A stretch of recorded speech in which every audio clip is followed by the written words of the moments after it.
We are joined by the CEO of Ducks Inc., Dan Lanning, and it's been a big signing day for you, Dan. What is this day like when you are actively working on guys that maybe weren't in your class last night that you think you're going to get?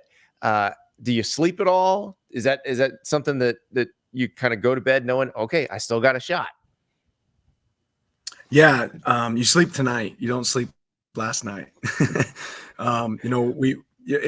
Everybody sees the product today, but they don't realize the time and effort that our staff and our players and just everyone that's involved, in our organization puts into bringing great talent here. And there's a lot of late night talks that are happening and a lot of early morning talks this morning, but you see it get to come to fruition today.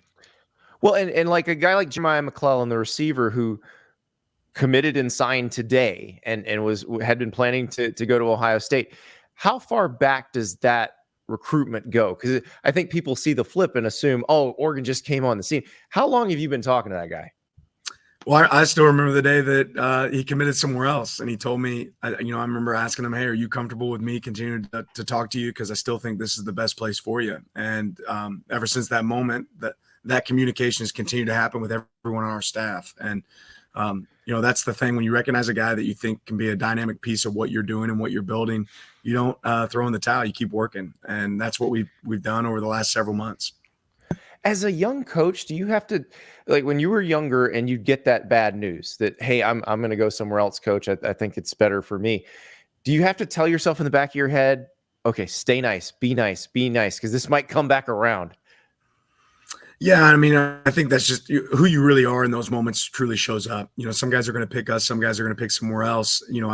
One of the benefits right now with the way college football is set up is sometimes being second place isn't a bad thing. A couple years later, you might get the opportunity to coach a guy again down the road, and that actually paid dividends again for us this year. So I think you just have to be who you are, and who you are is going to show up over time, and it's showing up with guys like that. Yeah, I know we're just talking about the guys who are coming in and new, and I know there are rules about who you can and can't talk about, but very interesting that you'd say that. Someone you finished second for who may be coming back into the fold. So, but let's continue with the guys that are new. Elijah Rushing, one of the more aptly named people. I mean, you got an edge rusher named Rushing, but this is a guy from Tucson, Arizona, who looks like a difference maker, maybe from the get-go. How did you wind up getting him?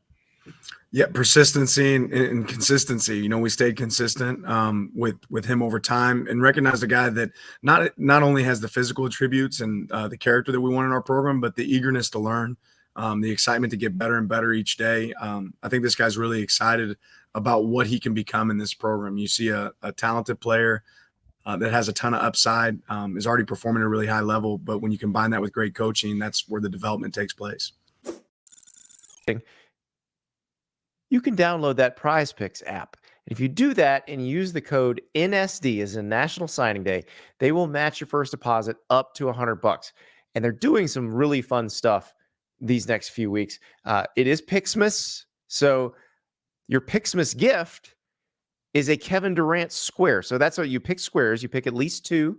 You can pick up to 5, and you decide more than or less than on an amount of points or yards or rebounds, depending on the sport and the player. And the Kevin Durant Picksmas present is that if he scores 1 point in his game on Christmas Day, you win that square. So you pick that one and he scores a point, you won that one. And if you pick one more that wins, then you are in the money.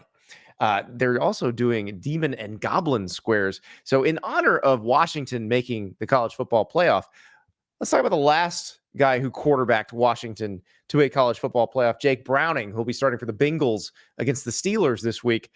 Well, he has a demon passing yardage stat. If he throws for more than 274.5, if you pick that square and he throws for more than 274.5, now remember, they jack up the number to make it a little bit harder to win, but you can win up to 100 times your money. Up to 100 times. It's pretty fun. We've also got the guy, if you want to do it a little bit easier, you go with the Goblin number. Jake Browning's Goblin number is 199.5 passing yards against the Steelers. So lots of ways to have fun with Prize Picks. They got college football squares. They put them out as we get closer to each bowl game. There's already a few out there for the college football playoff games. It's a ton of fun. Great to have a little bit of extra, couple squares while you're watching the game. Download Prize Picks, use the code NSD, and they will match your first deposit up to $100. So you are now recruiting as a Big Ten coach. Does that feel any different? Does that require anything different? Does that change where you go? We're still going to go try to recruit the best players in the nation. I think more than anything, it gives a clear vision about, where our program's headed and, how we're going to be doing it and who we're doing it with. So players want to be a part of great programs, right? And when you talk about great programs are often, part of great conferences. And that's something that we have now with some clarity going into the Big Ten. So how does December work for you? And I mean, this is a situation where you guys would be in the college football playoff if the 12 team had started this year. How can you imagine handling maybe preparing for a playoff game, this stuff, getting the high school guys, all the stuff you guys do in the transfer portal? How is that all going to mix together? Well, it's a crazy dynamic, but it is what it is, right? You could sit here and complain about it and try to figure it out, or you could go ahead and just keep chopping. And that's kind of been our approach. Certainly there's a lot of chaos in December, but the teams that handle that the best are going to be able to make their teams better. So we've talked multiple times about how targeted you guys are in the transfer portal in terms of what you're looking for. How targeted are you when you're looking for high school guys? Is there a certain position group more than the others that you say, okay, I would rather get these guys out of high school than out of the portal? Not necessarily. Ultimately, I've been, pretty steadfast in the approach that we want to build from the ground up. You want to develop great high school talent and be able to do that. But on the same note, the portal is something there that exists that can enhance your program. And we've done a really good job in the portal of finding guys that fit us that can make an immediate impact. So we'll continue to use both. So Eli Drinkwitz told us he had a period where he had 8 in-home visits in a 24-hour period. He said lots of charcuterie boards were laid out for him.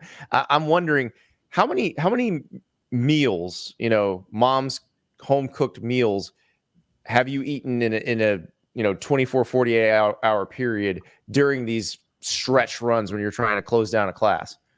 Well, I gained 9 pounds last week, if that tells you.